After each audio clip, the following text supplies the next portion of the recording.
ನಮ್ಮ ಸಾಂಸ್ಕೃತಿಕ ನಾಯಕ ವಿಶ್ವಗುರು ಬಸವಣ್ಣವರ ಜಯಂತಿ ಅಂಗವಾಗಿ ನಾವು ಲೋಕೋಪಯೋಗಿ ಇಲಾಖೆ ವತಿಯಿಂದ ನಮ್ಮ ಎಲ್ಲ ಅಧಿಕಾರಿ ಮತ್ತು ಸಿಬ್ಬಂದಿ ವರ್ಗದ ಸಹಯೋಗದೊಂದಿಗೆ ನಾವು ಇಲ್ಲಿ ಸರ್ದಾರ್ ವಲ್ಲಭಭಾಯಿ ಪಟೇಲ್ ವೃತ್ತದಲ್ಲಿ ಅನ್ನ ಸಮರ್ಪಣೆ ಕಾರ್ಯಕ್ರಮ ಹಾಗೂ ಉಚಿತ ನೇತ್ರ ತಪಾಸಣೆ ಶಿಬಿರವನ್ನು ಕೊರೋನಾ ಆಸ್ಪತ್ರೆಯವರ ಸಹಯೋಗದೊಂದಿಗೆ ಇಲ್ಲಿ ಆಯೋಜಿಸಿದ್ದೇವೆ. ಅದರ ಸದುಪಯೋಗವು ಈಗಾಗಲೇ ಸುಮಾರು ಒಂದು 500-600 ಜನರು ಈಗಾಗಲೇ ತಪಾಸಣೆ ಶಿಬಿರದಲ್ಲಿ ಭಾಗವಹಿಸಿ ಅದನ್ನು ಸದುಪಯೋಗಪಡಿಸಿಕೊಂಡಿದ್ದಾರೆ. ಆದ ಕಾರಣ ನಾನು ತಮ್ಮೆಲ್ಲರಲ್ಲಿ ನಾನು ವಿನಂತಿಸಿಕೊಳ್ಳುವುದೇನೆಂದರೆ ಈ ತಪಾಸಣೆ ಶಿಬಿರದ ಸದುಪಯೋಗವನ್ನು ತಾವೆಲ್ಲರೂ ಪಡೆದುಕೊಳ್ಳಬೇಕು ಎಂಬುದಾಗಿ ನಾನು ವಿನಂತಿಸಿಕೊಳ್ಳುತ್ತೇನೆ.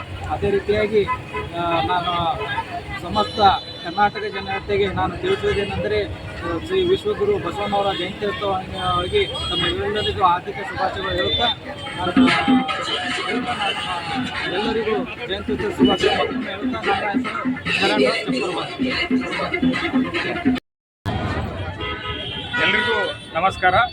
ಇವತ್ತಿನ ದಿನ ಭಾರತ ದೇಶದ ಸಾಂಸ್ಕೃತಿಕ ನಾಯಕ ಜಗಜ್ಯೋತಿ ವಿಶ್ವಗುರು ಬಸವಣ್ಣನವರ ಜಯಂತ್ಯೋತ್ಸವದ ಅಂಗವಾಗಿ ಇವತ್ತಿನ ದಿನ ಲೋಕೋಪಯೋಗಿ ಇಲಾಖೆಯ ಎಲ್ಲ ಅಧಿಕಾರಿ ಮತ್ತು ಸಿಬ್ಬಂದಿಯವರ ಸಹಯೋಗದಲ್ಲಿ ಇವತ್ತು ಈ ಸರ್ದಾರ್ ವಲ್ಲಭಭಾಯಿ ಪಟೇಲ್ ವೃತ್ತದಲ್ಲಿ ಅನ್ನ ಸಂತರ್ಪಣೆ ಕಾರ್ಯಕ್ರಮ ಮತ್ತು ಉಚಿತ ನೇತ್ರ ತಪಾಸಣಾ ಶಿಬಿರವನ್ನು ಆಯೋಜಿಸಲಾಗಿದೆ. ಕಾರ್ಯಕ್ರಮಕ್ಕೆ ಉಚಿತ ನೇತ್ರ ತಪಾಸಣಾ ಶಿಬಿರವನ್ನು ಅನುಗ್ರಹ ಗಣಿತ ಆಸ್ಪತ್ರೆ ಬರೋಕಾ ಈ ಆಸ್ಪತ್ರೆಯ ಸಹಯೋಗದಲ್ಲಿ ನಾವು ಇವತ್ತಿನ ದಿನ ಅನ್ನ ಸಂತರ್ಪಣಾ ಕಾರ್ಯಕ್ರಮದ ಸದುಪಯೋಗವನ್ನು ಎಲ್ಲ ಸಾರ್ವಜನಿಕರು ಪಡ್ಕೊಳ್ತಾ ಇದ್ದಾರೆ. ಸುಮಾರು ನಾವು ಇವತ್ತಿನ ದಿನ 2 ಕ್ವಿಂಟಾಲ್ನಷ್ಟು ಅನ್ನವನ್ನು ಸಂತರ್ಪಣೆ ಮಾಡ್ತಾ ಇದ್ದೀವಿ ಲೋಕೋಪಯೋಗಿ ಇಲಾಖೆಯ ಎಲ್ಲ ಅಧಿಕಾರಿ ಮತ್ತು ಸಿಬ್ಬಂದಿಯವರ ಪರವಾಗಿ.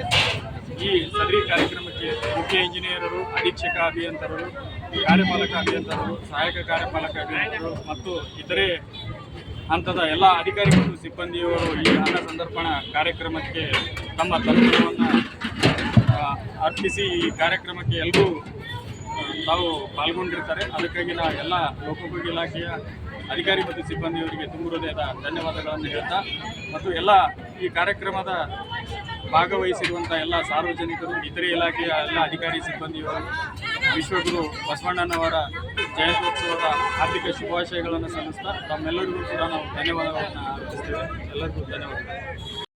12ನೇ ಶತಮಾನದ ಕಲ್ಯಾಣದ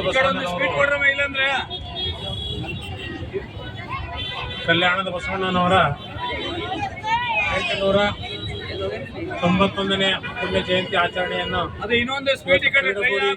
ಅಧಿಕಾರಿಗಳು ಹಾಗೂ ಗುಲ್ಬರ್ಗ ಜಿಲ್ಲಾ ಪೀಠಗುಡಿ ಭವನದ ವತಿಯಿಂದ ಇವತ್ತು ಅತಿ ವಿಜೃಂಭಣೆಯಿಂದ ಆಚರಣೆ ಮಾಡ್ತಾ ಇದ್ದಾರೆ. ಇದಕ್ಕೆ ಈ ಕಾರ್ಯಕ್ರಮಕ್ಕೆ ಎಲ್ಲ ಅಧಿಕಾರಿಗಳು, ಮೇಲಾಧಿಕಾರಿಗಳು ಬಂದು ಇದನ್ನೆಲ್ಲ ವಿಜೃಂಭಣೆಯನ್ನು ಮಾಡಿಕೊಡ್ತಾ ಇದ್ದಾರೆ. ಬಸವಣ್ಣನವರು ನಮಗೆ 12ನೇ ಶತಮಾನದಲ್ಲಿ ಕಾಯಕ ಮಾಡಬೇಕು, ಅನ್ನದಾನ ಮಾಡಬೇಕು, ಆಮೇಲೆ ಏನೇನು ಸಾಕಷ್ಟನ್ನು ಅವರೆಲ್ಲ ನಮಗೆಲ್ಲ ಹೇಳ್ಕೊಟ್ಟಿದ್ದಾರೆ. ಅದೇ ರೀತಿ ಆ ವಿಚಾರದಲ್ಲಿ ಇವತ್ತು ಪೀಠಗುಡಿ ಭವನದವರು ಅನ್ನದಾನ ಹಾಗೂ ಗಣ್ಯರ ತಪಾಸಣೆ ಶಿಬಿರವನ್ನು ಎರಡನ್ನೂ ಹಮ್ಮಿಕೊಂಡಿದ್ದಾರೆ. ಸಾಕಷ್ಟು ಜನರು ಅದರ ಲಾಭವನ್ನು ಪಡೆದುಕೊಳ್ಬೇಕು ಅಂತ ಹೇಳಿ ನನ್ನೆರಡು ಮಾತುಗಳನ್ನು ಮುಗಿಸ್ತಾ ಇದ್ದೇನೆ. ನಮಸ್ಕಾರ. ವಿಶ್ವಗುರು ಬಸವಣ್ಣ ಆಗಲಿ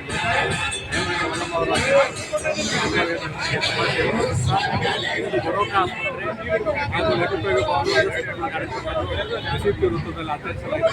ಮುಖ್ಯಮಂತ್ರಿಗಳ ನೇತೃತ್ವದಲ್ಲಿ ಹಾಗೂ ನಮ್ಮ ಅಧಿಕಾರಿ ಸಿಬ್ಬಂದಿಯವರಲ್ಲಿ ಅಂಗಸಂತರ್ಪಣಾ ಕಾರ್ಯಕ್ರಮ ಹಾಗೂ ನೇತ್ರ ತಪಾಸಣೆ, ಉಚಿತ ನೇತ್ರ ತಪಾಸಣೆಯನ್ನು ಮಾಡಿ ಎಲ್ಲರೂ ಜನತೆ ಅದರ ಸದುಪಯೋಗ ಪಡಿಸಿಕೊಳ್ಳಲು ಏನು ಮಾಡ್ತಾರೆ. ನಿಮ್ಮ ಹೆಸರು?